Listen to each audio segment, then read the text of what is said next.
Here's how the escalation against the Consumer Financial Protection Bureau, CFPB, specifically affects the areas you've previously asked about: debt collection, credit reporting, and credit builder products. There are one debt collection. What the CFPB normally does, the CFPB enforces the Federal Fair Debt Collection Practices Act, FDCPA, Regulation F, limits on call frequency, validation notices, electronic communications, oversight of large debt collectors and debt buyers, enforcement actions against deceptive or abusive collection practices. What happens if enforcement is scaled back? If CFPB investigations and lawsuits slow or stop?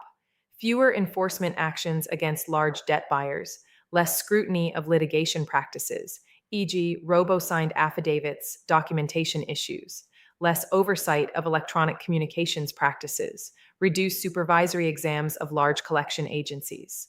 For companies in the collection space, which appears relevant to your interests, this can mean lower regulatory risk in the short term, more state AG enforcement filling the gap, increased private FDCPA litigation instead of federal enforcement. 2. Credit reporting and credit bureaus. The CFPB supervises the major credit bureaus: Equifax, Experian, TransUnion. CFPB's traditional role: investigating dispute handling failures, enforcing accuracy standards, penalizing systemic reporting errors, overseeing furnisher compliance. If enforcement weakens, slower response to systemic reporting problems, fewer large settlements over inaccurate data, more reliance on private FCRA litigation, less public complaint data analysis and reporting.